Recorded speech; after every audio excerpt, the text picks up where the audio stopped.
What's going on, guys? It's me again, Mr. Marklevitz, today bringing you the first video in our second unit on mise-en-scène. What am I talking about? Well, mise-en-scène is a fancy French phrase that if you continue your film studies, you are going to hear over and over and over again. So what does it mean? Well, basically when you're watching a film, everything that you see in the observable frame is part of the mise-en-scène, whether that's the setting or the props that the characters are using, the lighting that is used, the costumes, the hair, the makeup, which is what we're going to talk about today, or the blocking, how the characters sort of walk within the set. All right, we're going to be talking about all of these different parts in the next few videos, but I thought it was important to at least give you sort of an overview of what mise-en-scène even means, being that this is the first video. Anyway, so let's talk about hair, costume, and makeup, right?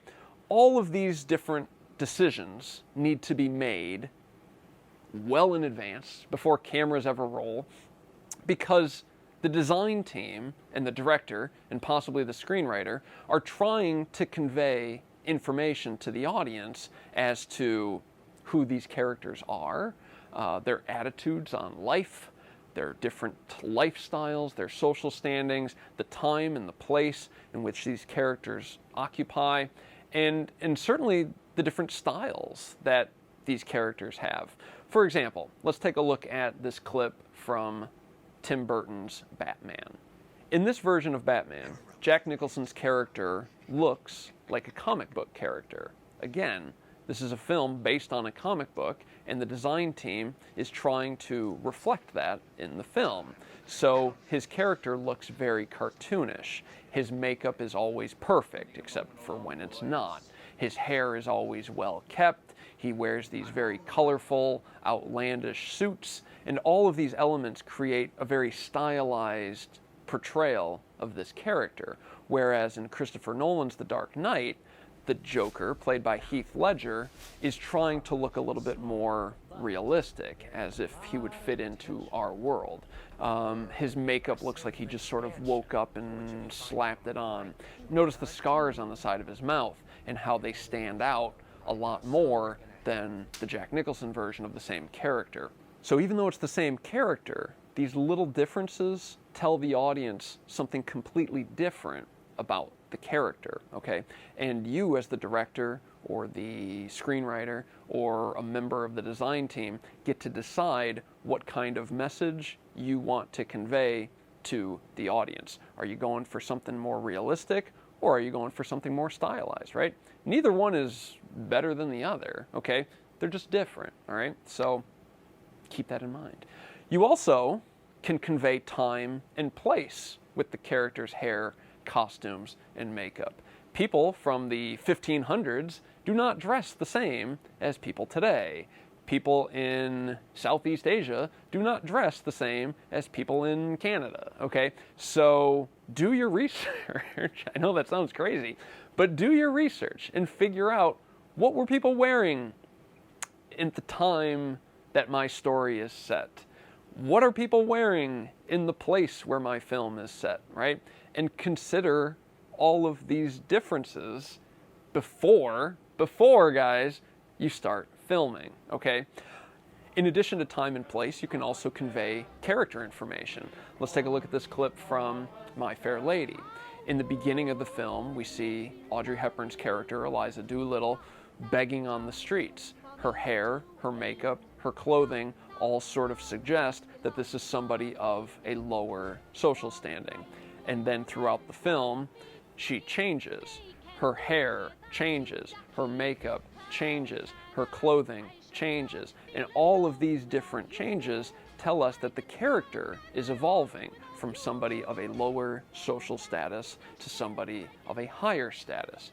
You can also convey things like occupation, attitude, and lifestyle, okay? Here are 4 different actors playing 4 different characters in 4 different films, but in each example, they're all playing teachers. So first we see Ryan Gosling in Half Nelson wearing a short sleeve collared shirt with a necktie. Notice that the tie doesn't go all the way up. His shirt isn't buttoned all the way up. His hair is sort of disheveled and out of place. There might be some makeup around his eyes to make him look a little bit tired. And all of these different choices tell us something specific about this character. Whereas Mr. Hand in Fast Times at Ridgemont High is wearing a nice suit, his necktie goes all the way up, his hair is well kept, he demands authority, right? That's what this character's, style is telling us. In this clip from Election, Matthew Broderick's character has disheveled hair. Notice that he's graying on the sides, which probably tells us that he's getting older, or maybe he's getting stressed out with his job. He obviously has this horrific bug bite over his eye. What does that tell us about the character? And then also we have Jack Black from the School of Rock, who is trying. He's really trying to fit in, but notice everything just feels slightly off. The bow tie doesn't necessarily match the shirt, which doesn't necessarily match the Christmas scarf that he's wearing. Notice the hair, it's combed, but it's combed to a point where it's sort of cartoonish. It looks like he's trying too hard to fit into this higher social standing, and it's just not working out for him. So again, 4 different characters, 4 different actors, all playing teachers, but the differences in their hair, their costume, and their makeup tells us something very different about their attitudes and their lifestyles. Guys, these are all just things you need to consider when you're making your films, all right? You might think that the actors just showed up to set that day and said, all right, I'm good. But again, all of these decisions were made months in advance by the director, possibly the screenwriter, certainly the design team, because they don't want anything to be left to chance. They're trying to convey information to the audience, and how do they do it? In this example, they're doing it with the hair, the costume, and the makeup. So that's your job too.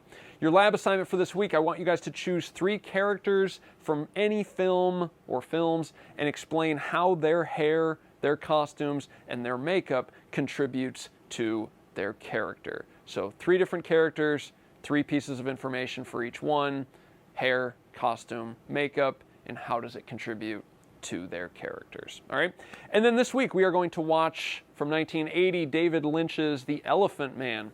This is a wonderful film that I really think you guys are going to enjoy. But even though it was made in 1980, it's set in the later part of the 19th century.